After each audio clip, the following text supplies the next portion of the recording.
ఈరోజు నీ కంటి నిండా కన్నీళ్ళున్నాయి. ఒక రోజు రాబోతుంది నీ నోటి నిండా నవ్వు ఉంటుంది. చేస్తాడు అట్లా. ఈరోజు నీ కన్నుల నిండా కన్నీళ్ళున్నాయి. ఒక రోజు రాబోతుంది నీ నోటి నిండా నవ్వు ఉంటుంది. ఈరోజు నీ చెయ్యి ఖాళీ అయిపోయింది. ఒక రోజు ఏడ్చుకుంటున్నావు, కానుకేయటానికి కూడా రూపాయి లేకుండా అయిపోయింది నాయన, నా జీవితం ఏంది, కానుకేయటాన్ని కూడా ఎత్తుక్కోవాల్సి వచ్చింది నాయన, ఏంది నా పరిస్థితి. అందరూ పరిచర్యకు అన్ని రకాలుగా చేస్తుంటే నేను కనీసం ఆదివారం వేసే చందాకు కూడా గతి లేకుండా అయిపోయాను ప్రభా అని ఏడుస్తుండొచ్చు. Don't worry. రెండు చేతులతో నువ్వు దేవుని పనికే కాదు దీనులకు సహాయం చేయటానికి నీకు శక్తి కలుగుతుంది. ఇస్తాడు ఆయన. ఎలా అన్న క్వశ్చన్ వేయకూడదు. పాపం ఎలా అనొద్దు. ఎలాగైనా చేస్తాడు నా దేవుడు అనుకో, పసిబిడ్డలాగా అనుకో. అలా నమ్మిన వారి ఎడలని దేవుని బలమైన కార్యాలు జరుగుతాయి.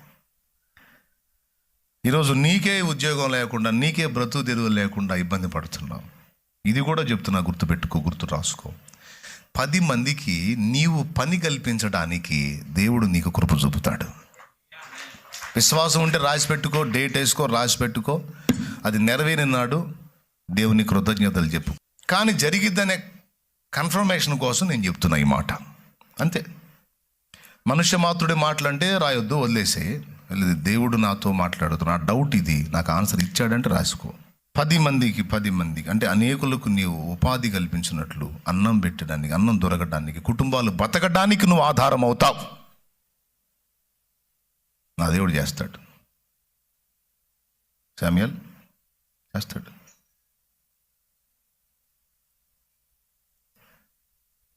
ఈరోజు నీకే తల్లిదండ్రులు లేరు, నువ్వే అనాథ బతుకుతున్నావు. కానీ అనేక మందికి నువ్వే అమ్మవి నాన్నవి అవుతావు. నిన్ను ఆదరించేదానికి ఎవరు లేరు, కానీ అనేకులు నీ యొద్ద ఆదరణ పొందుతారు. అనేకులు నీ యొద్ద ఆదరణ పొందుతారు బిడ్డ. అనేకుల కన్నీళ్లు నీ చేతితో తుడవటానికి అవకాశం ఇస్తాడు దేవుడు. దుఃఖపడుతున్న వారిని, కృంగిన వారిని, లేమి గల వారిని, ఆదరణ లేని వారిని హక్కున చేర్చుకొని వారి కన్నీరు తుడిచి వారికి మేలైన సాయం చేసి వారిని ఆదరించడానికి నీకు శక్తినిస్తాడు నా దేవుడు. మాట ఇచ్చి తప్పేవాడు కాదా. ఆ మనసుని కలిగి ఉండు నువ్వు, చాలు. ఆ మనసుని కలిగి ఉండు. నా దేవుడు అన్యాయస్తుడు కాదు. కార్యం చూస్తావు, నువ్వే చూస్తావు భవిష్యత్తులో. దేవుడు ఎక్కడో పరలోకంలో దీవిస్తాడు కాదు, భూమి మీద కూడా దీవిస్తాడు. కానీ మన అంతరంగంలో మాత్రం ఆ తత్వాన్ని సాధన చేయాలి. చెప్పండి, నీ నోటి నిండా, నీ చేతి నిండా సమృద్ధినిస్తాడు, 2 చేతులతో. 3వది, నీకు లేదని కాదు, నీకే జాబ్ లేదు, నీకే పని లేదని కాదు, 10 మందికి నీ ద్వారా పని కల్పిస్తాడు ఆయన. ఎందుకంటే నువ్వు దేవుని ప్రేమిస్తున్న బిడ్డవి, యేసు చాలనుకున్న బిడ్డవి. ఈరోజు నువ్వు అనాథవి, కానీ అనేకులకు నువ్వే ఆదరణ అయ్యేటట్టు నా దేవుడు చేస్తాడు.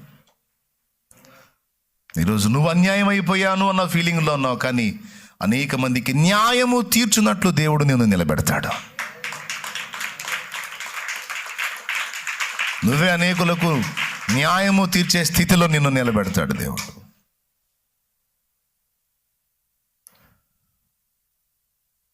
ఎన్నిక లేని వాడిని, ఎన్నిక లేని దాన్ని నువ్వు అనుకుంటున్నావు. వాస్తవమే అది అదేన మనసు నీకు ఉండాల్సిందే. సమాజం కూడా నిన్ను అలానే అనుకుంది. డోంట్ వరీ అంటుంది, డోంట్ వరీ. ఫ్యామిలీ అలానే అంటుంది, డోంట్ వరీ. ఈ మాటలని నువ్వు పడ్డావు కదా, అప్పుడు దేవుడు అంటాడు, రైట్, నేను ఇప్పుడు నిన్ను ఎన్నుకున్నాను రా అంటాడు ఆయన. నిన్నే ఎన్నుకున్నాను రా. ఊరుగా ఇంట్లో జల్లలేదు, నేను వీధిలో జల్లలేదు, నాకు నేనే జల్లలేదు, నువ్వు రా అంటావేమయ్యా నన్ను. చల్లలేదనేది నీకు అర్థమైందిగా? అర్థమైంది. ఎప్పుడు అర్థమైంది? ఇప్పుడు రా. వాళ్ళ ఎదుట నేను నిన్ను గనపరుస్తారమ్మంటాడు. దావీదును అలానే హెచ్చించాడు. పైన 7 ఉంటే పైన 6 ఉన్నారండి. 6 ఎవరైనా ఊహించగలరా సమూయేలు తైలం తీసుకొచ్చి దావీదు మీద పోస్తాడని? వాళ్ళ నాన్న కన్న తండ్రి అనుకోలేదండి దావీదు మీదకి తైలం వచ్చిందని. సమూయేలు గారు వస్తున్నాడని తెలిసి కూడా గొర్రెలకు పంపించాడు. కబురు వచ్చేసింది దైవజనుడు వస్తున్నాడని. దైవజనుడు వస్తున్నప్పుడు అందరూ ఉండాలి. ఎందుకు వస్తున్నాడో ఏం సంగతి అని. సరే వస్తే మేము మాట్లాడతాంలే, నువ్వెందుకు వేస్ట్ గాడి నువ్వు పోని గొర్రెలకు పంపించాడు. దేవునికి స్తోత్రం.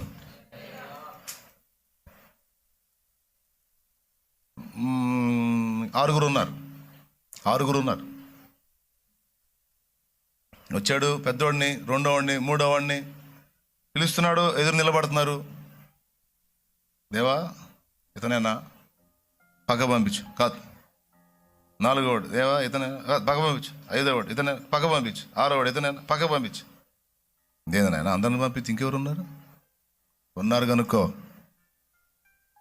యెషయి, అయ్యా నీ కొడుకులు మొత్తం వీళ్ళేనా, ఇంకెవరన్నా ఉన్నారా అంటే ఇంకనూ కడసారి వాడు ఉన్నాడండి. మరి వాడిని ఏడబెట్టా అంటే వాడు చిన్నోడు, బాలుడు, వాడు అభిషిక్తుడిగా ఉండడానికి తగడేమో అని గొర్రెలకు పంపించాను. బాగా ఏడిచినట్టు పిల్లవాయా, గొర్రెలుగా మేపుకుంటా ఉన్నాడు. పోయి ఒకడు పోయి పిలిచాడు, రేయ్ నీకు తెలీదా ప్రవక్త వచ్చాడు మీ ఇంటికే? అవునా, సంతోషం. మీ ఇంటికి వచ్చాడని చెప్పడానికి నేను వచ్చింది, నిన్ను రమ్మంటున్నాడంట అన్నా. నన్నెందుకు? మా నాన్న లేకపోతే ప్రవక్తనా? ప్రవక్త మీ నాన్నకి చెప్పాడంట, మీ నాన్న నేను తీసుకొని రమ్మన్నాడు తొందరగా. నన్నెందుకబ్బా, మనకేం తెలుసు కదా. ముందు వెళ్ళాడు. అమాయకంగా నడుచుకుంటూ వస్తున్నాడు మధ్యలోకి. అల్లంత ఉండగానే దేవుడు మాట్లాడు, అద్దుగో నేను కోరుకున్నవాడు వస్తున్నాడు. నేను కోరుకుని వాడితాడు. నేను కోరుకున్నాడు. సమయంలో నీ కొమ్మును తైలముతో నింపో, వెళ్ళి వాని మీద పోయి. దేవునికి మహిమ. తనకి లేదు, ఎప్పుడు లేదు ఆ ఫీలింగ్. ఒక భక్తిపరుడుగా నేను దేవుడు, నేను దేవుడు, నా ప్రభు నేను, ఇంకంతే చాలు అనుకుని ఆయనలో ఆనందించడం వెతికిన దావీదు ఊహించాల. 6 అన్నలను అట్లా నిలబెట్టి, ఆ 6 చేత తృణీకరింపబడిన నీ తమ్ముడిని నిలబెట్టి వాడిని ఎత్తిన తైలం పోయటం. అలాగని అన్నలందరినీ పక్కన పెడతాడని కాదు. కొంతమంది తమ్ముళ్ళని పక్క పెట్టి అన్నం తీసుకున్నాడు. ఆయన దీనుల్ని పిలుస్తాడండి. నేను అయోగ్యుడిని అనర్హుడిని, నేను ఏమాత్రం వాడిని అన్నోళ్ళని పిలుస్తాడు. ఆయన నిలబెట్టుకున్నాడు. ఎక్కడిచ్చినా సరే హీరో ఎంట్రన్స్ ఇచ్చాడు దావీదుకి. ఆఖరికి 3 అన్నలు సౌలు దగ్గర యుద్ధంలోకి వెళ్ళినప్పుడు కూడా 40 రోజులు అక్కడ, ఇందాక నేను వచ్చేటప్పుడు అశోక్ అదే చెప్తున్నాడు, హడావుడు జరుగుతుంటే వాళ్ళ బాగోగులు కనుక్కొని రావడానికి దావీదునే పంపించాడు యెషయి. ఇంకా 3 ఉన్నారుగా. 3 యుద్ధానికి పోతే ఇంటికాడ 4 ఉన్నారు.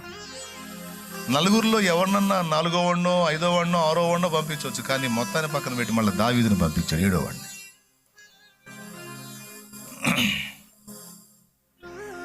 అసలు ఎలాంటి ఎంట్రన్స్ అంటే అది సూపర్. అక్కడ అంతమంది సైన్యం వల్ల కాలేదు. వాడేమో సవాలు విసురుతున్నాడు. రైట్ టైంలో దావీదుని ఎంటర్ చేశాడు దేవుడు.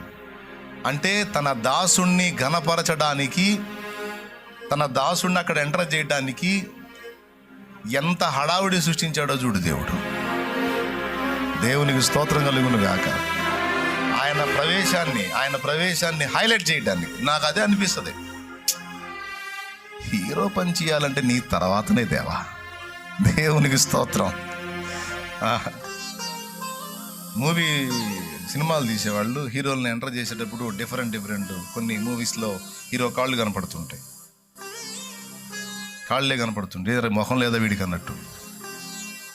కానీ జీవం గల దేవుడు తన దాసుని ఎంటర్ చేసేటప్పుడు దానికోసం 40 రోజుల పాటు అక్కడ హడావుడి. ఏం ఎంట్రన్స్ అండి. తర్వాత దావీదు ఎంటర్ అయ్యాడు. ఇవన్నీ నేను ఎందుకు చెప్తున్నానంటే, దేవుణ్ణి ప్రేమించేవాడిని దేవుడు ప్రేమిస్తాడు, దేవుణ్ణి ఘనపరచ వెతికేవాడిని దేవుడు ఘనపరుస్తాడు, దేవుణ్ణి ఇష్టపడి దేవుడే కావాలనుకున్న వాటికి దేవుడు తోడై ఉండి వెనువెంట సాకారుడై ఉండి విజయాన్ని ఆపాదిస్తాడు, అనుగ్రహిస్తాడు. ఈరోజు మీరందరూ దేవుణ్ణి ప్రేమించేవాళ్ళు, దేవుణ్ణి కోరుకున్నవాళ్ళు, దేవునికి ఇష్టడైన వాళ్ళు, ఇష్టరాండ్రైన వారు. ఇంకా ఏమైనా లోపాలు ఉంటే సరిదిద్దుకోండి, సరి చేసుకోండి.